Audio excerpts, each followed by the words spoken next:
Olympics.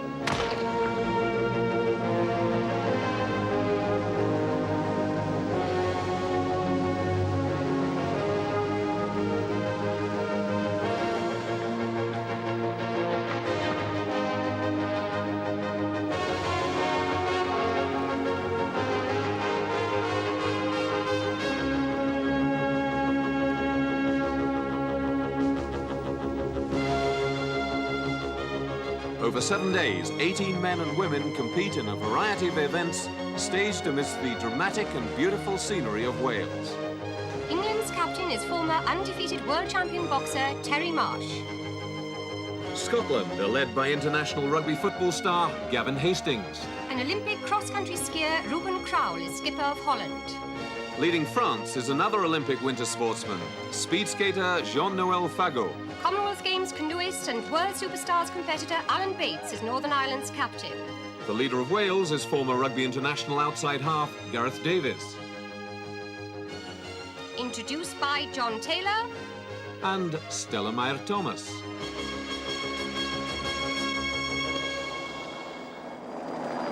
After 2 days, France lead the competition for the Triton Showers Trophy with 54 points collected from the Brecon Beacons Mountain Run and the Assault Course. Now we move on. So here we are at the third stage of Trailblazers in the very beautiful Elan Valley in mid-Wales. The stage is divided into 3 parts, and it begins with one member of the team abseiling 123 feet down the wall of the dam. And when he gets down here, safely we hope, he'll join the other 2 members of his team who'll be waiting in one of these, a Canadian canoe. And the main part of the event is a race down the river and across Pennegarrig before the whole team exit at the next dam and run to the finish. Not even the mountaineers in the party have ever attempted this before, and no rehearsal was granted here. So naturally there is some apprehension. There is double concern for those who have a fear of both heights and raging waters.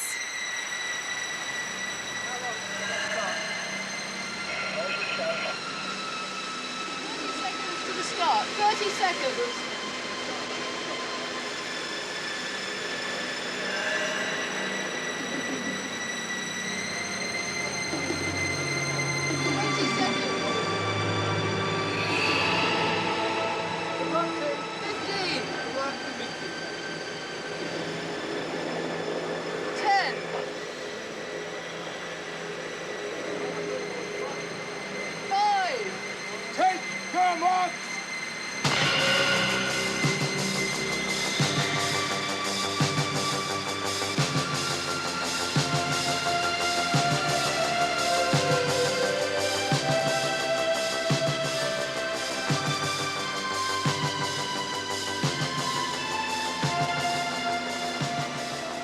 Thankfully, no serious mishaps, and the flotilla can leave fully crewed. That is apart from the Scots, who wait for Gavin Hastings, their captain. There's inevitable congestion as novice paddlers struggle to disentangle their boats. And with the Scots getting moving at last and the Welsh already shipping water, it's the Irish who are first to demonstrate their canoeing experience. The Welsh and the Scots have met with the same calamity. They've been taught the drill in the event of a capsize, but recovery is always more easily explained than performed. The Welsh are in a deep pool, and having to tread water makes it extremely difficult to spin the canoe over. The Scots were turned over in a shallower stretch, but recover only to sandwich the Welsh girl, Angela Carson.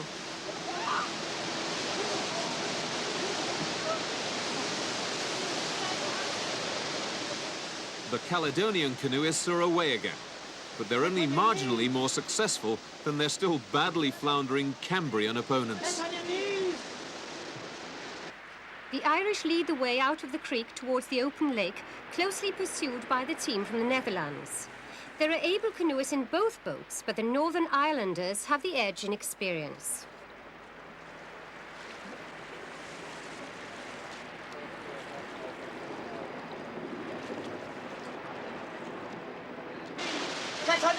Some tentative paddling from Gareth Davies' Welsh crew, but at least they're back in business. Led by Alan Bates, the international canoe sprinter, the Irish torpedo their way on. But keeping them in their sights are the cool and consistent Dutch. And as the English too get their paddling going, the Irish are sandbanked. Not only have they lost their lead to the Dutch, they are now in danger of being caught up by the quickly approaching English.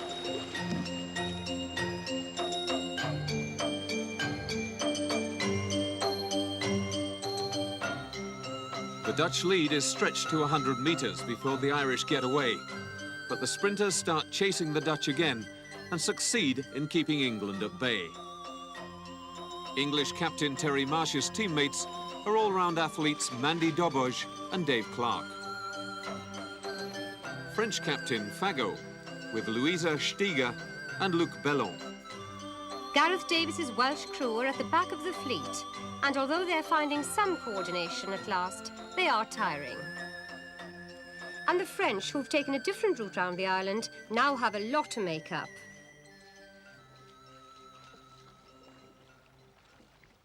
The Netherlanders' lead now seems unassailable as they drive on in style, unaware of the respective positions of the following boats.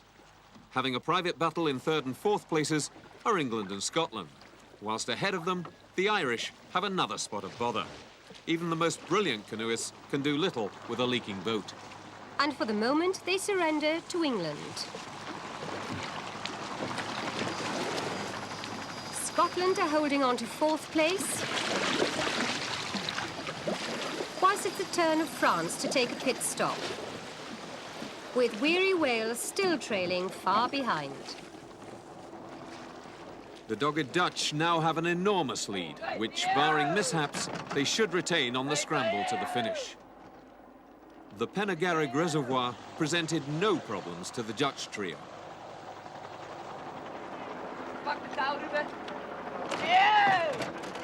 Teamwork has been a feature of the Dutch performance right from the beginning. The Irish have managed to regain some of their pride by beating the English and Scots to the bank.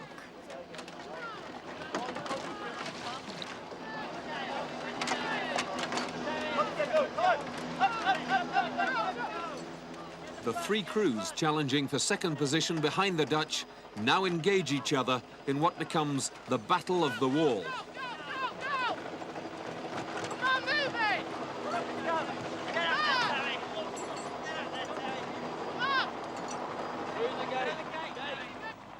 Wales are a world away from the real action, where all canoeing skills have been put aside and brute strength has become the password.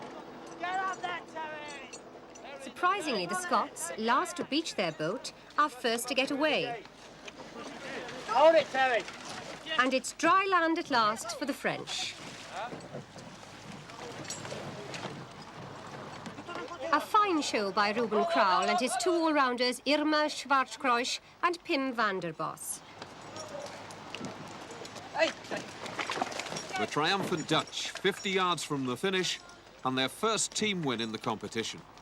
Their thoroughly deserved victory will be the result of working superbly together. But unlike the Irish and the French canoes, their vessel did remain watertight.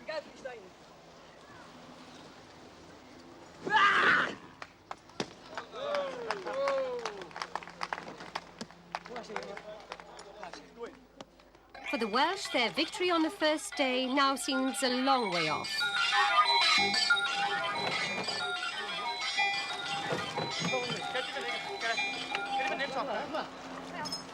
For some reason, the Scots are not out of the wood yet, as the English go hard for the finish. But quickly, the struggle for second place becomes a free-for-all.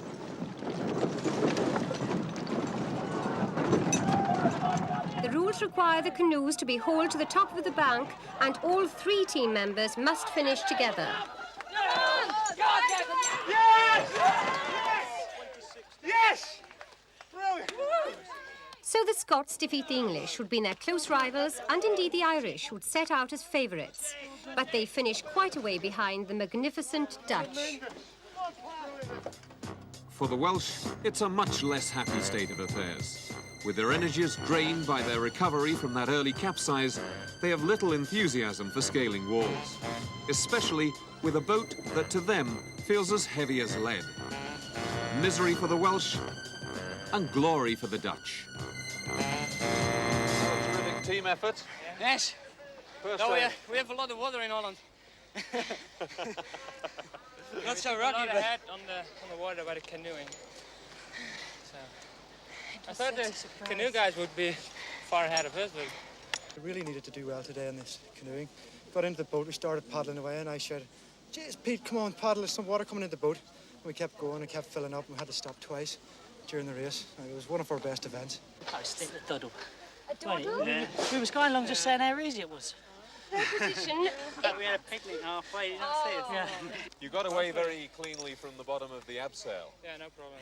I wasn't the fastest, but it's more to use your head than go down like a mad guy. Be calm. I said to Dave it was going to be all or nothing. I said, make sure you're holding the line very tight at the end. And I just wanted to try and do the old abseil in just one leap. We were so far behind after the abseiling that we caught up, and then that last hill and run, it was incredibly hard. You just wanted to give up and stop.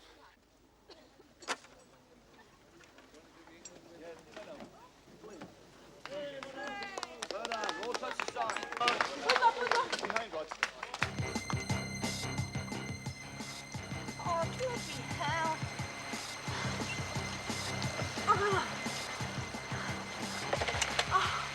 Shit.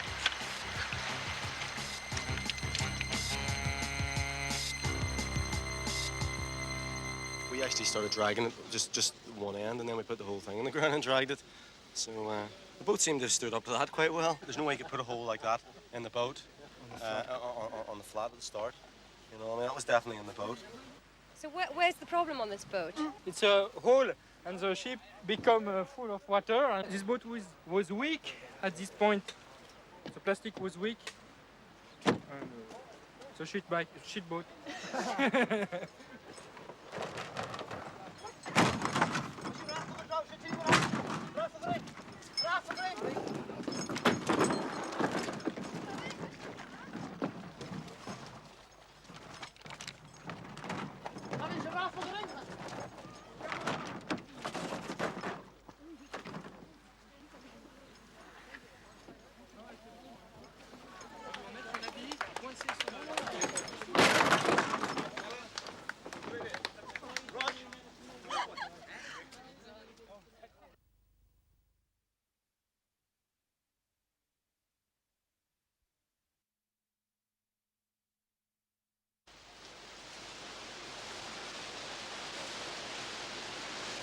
For stage 2 of our Canadian canoeing day, we've moved to a rocky gorge just below Pennegarreg.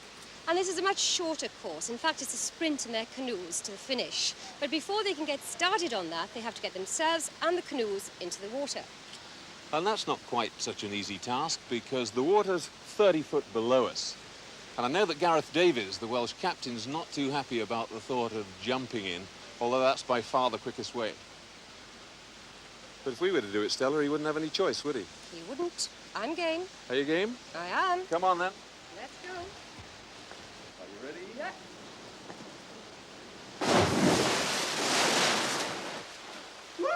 So England were drawn to tackle this awkward section first. Go, guy! The other teams were kept well away from the start, so they couldn't benefit from watching the techniques of the others.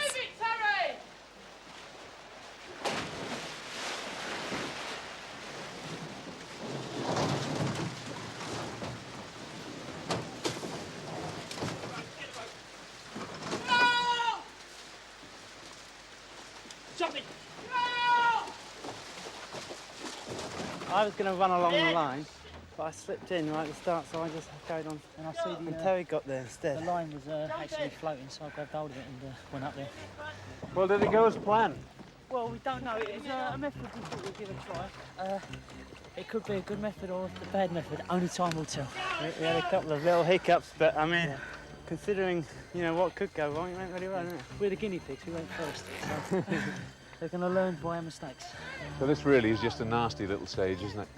And as you say, I think it still went well, though. It's an experiment to see who's got the best method, really, isn't Yeah, it? if we done it again, we'd be quicker. But you pays your money, you takes your choice.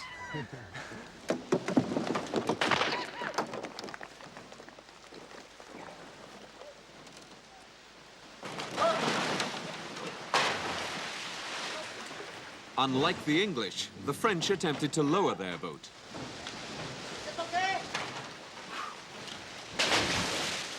Luc Bellon, the mountain man, is the most experienced of the French team in handling the canoe.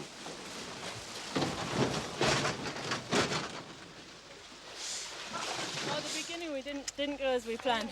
Yes. What happened? No, I no. don't know. Because we have thought that the front from the ship go on the right side, but in fact it go on the left side. And then we managed So to I lose a little sat bit in the time. front. I was going to sit in the middle. I sat in the front of it.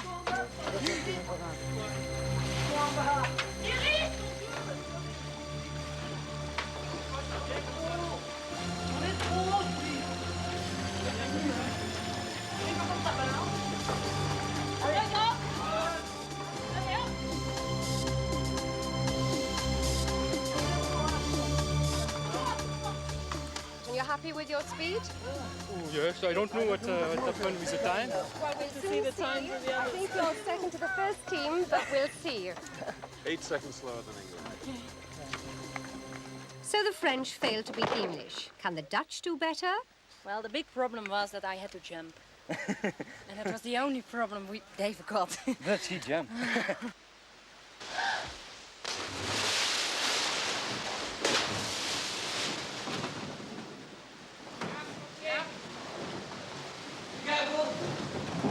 It seemed to me to take a long time to get the boat in the water. Yes, but then very good. yeah, we thought when there is a little water in it, it's not so stable. So it is very time to get the boat into the water. Well, there's nowhere as high as that in Holland, is there? No, we don't have hills and we don't have water like this. We only have swimming pools and, well, it's more fun then. Hey! Hey!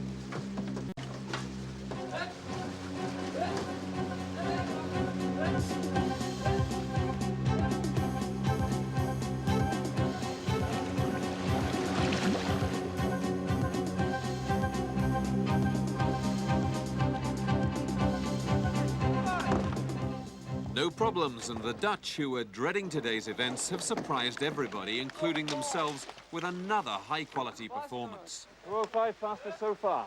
Hey! Dawn Irwin, the Irish aerobics teacher, needs a little encouragement from her captain, Alan Bates. Yeah, when we got the boat into the water and we got it over the rock, we went on its side. Did you have problems getting into the water? No problem getting in. It just capsized as we were getting into the boat. All of us very, very slippery rocks, so we had to try and get it onto the right side again and then we get the water out. But once we got in, it was okay.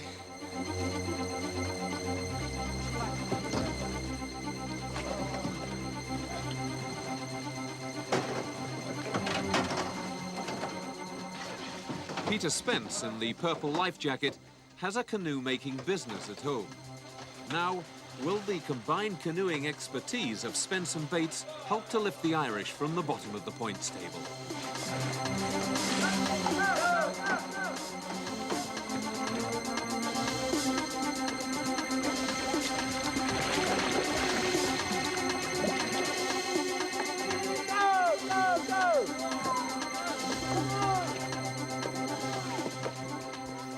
No trouble with the boat this time. No hose this time. Just the luck of the Irish. David Davis, the outdoor pursuits instructor who practices 30 miles a week in a sprint canoe, wisely takes charge of the craft, whilst rugby man Gareth Davies manfully overcomes his fear of water, followed by Angela Carson.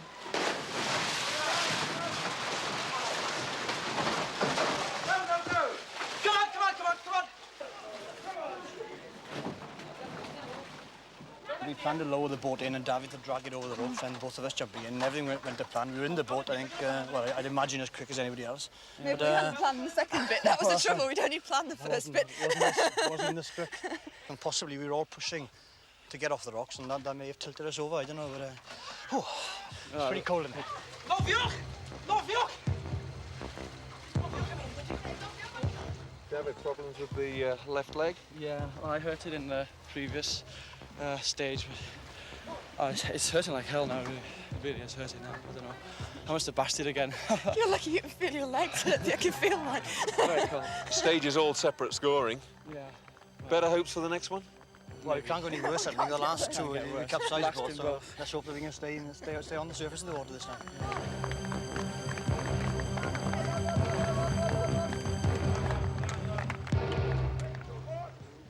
Surely Wales's very slow time of 5 minutes 15 seconds can be beaten by the Scots. You threw the boat into the water, and that worked well, didn't it? Well, yeah, we sort of worked out that we'd take a risk and hopefully throw it in and it wouldn't capsize. And we saw some other teams lowering it down. It seemed to be a bit slow, so we thought we might save some time and get a bit lucky there.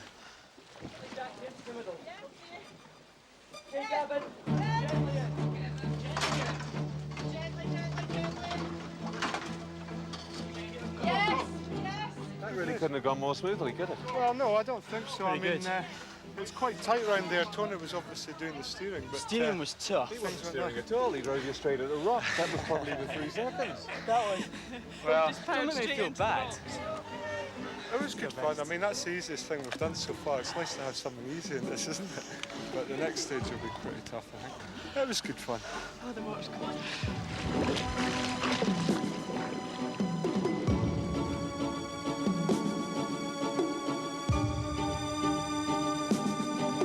Do it again.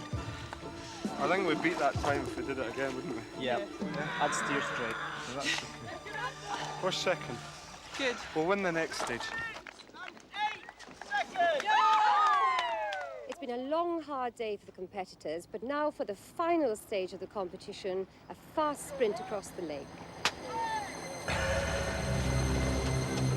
The Elan Valley reservoirs supply parts of Wales as well as Birmingham. The Welsh Water Authority encourages responsible public use of its resources.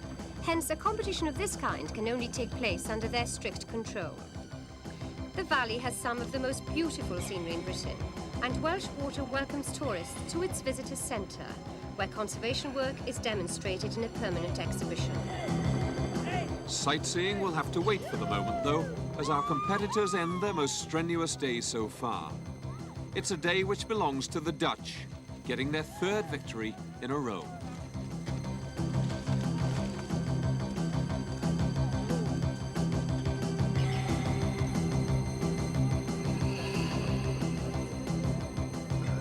We need a fourth event. Maybe we can win. Well done. Oh, we start. Don't injure me for tomorrow. But the Dutch people have get a good advantage today. Come on then, talk us through it. Well, if I was a footballer, I'd be sick as a parrot. We cannot canoe, and there are a lot of very good canoers here.